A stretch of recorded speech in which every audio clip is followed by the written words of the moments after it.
ಪ್ರತಿ ವರ್ಷದಂತೆ ಯುಗಾದಿ ಹಬ್ಬದ ಮರುದಿನ ಕರಿದಿನದಂದು ಬಣ್ಣ ಆಡುವ ಸಂಪ್ರದಾಯದಂತೆ ತಾಲೂಕಿನ ಮಲ್ಲಾಪುರ ಗ್ರಾಮದಲ್ಲಿ ಪ್ರತಿ ವರ್ಷದಂತೆ ಈ ವರ್ಷವೂ ಕೂಡ ಯುಗಾದಿ ಹಬ್ಬದ ಅಂಗವಾಗಿ 3ನೇ ಕರಿದಿನ ಹಲಗಿ ಬಾರಿಸುವುದರ ಮೂಲಕ ಗ್ರಾಮದಲ್ಲಿ ಸುತ್ತಾಡಿ ಮನೆಯಲ್ಲಿದ್ದವರನ್ನು ಹೊರಗೆ ತಂದು ಓಕುಳಿ ಆಡಿ ಬಣ್ಣದಲ್ಲಿ ಯುವಕರು, ಮಹಿಳೆಯರು, ಚಿಕ್ಕ ಮಕ್ಕಳು ಸಡಗರ ಸಂಭ್ರಮದಿಂದ ಕುಣಿದು ಕುಪ್ಪಳಿಸಿದರು.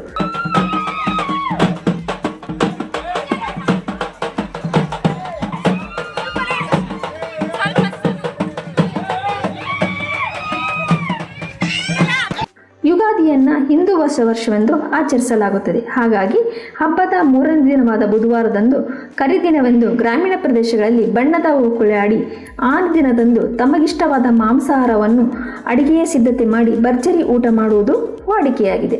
ಒಟ್ಟಿನಲ್ಲಿ ಹೊಸ ವರ್ಷದಲ್ಲಿ ಕಷ್ಟ ದುಃಖಗಳು ಮಾಯವಾಗಿ ದೈನಂದಿನ ಬದುಕಿನಲ್ಲಿ ಕಾಲಕಾಲಕ್ಕೆ ಮಳೆ ಬೆಳೆ ಚೆನ್ನಾಗಿ ಬಂದು ಹೊಸ ವರ್ಷ ಹರ್ಷ ತರಲಿ ಎಂದು ನಾಡಿನ ಜನತೆಗೆ ಹಾರೈಸಲಾಯಿತು.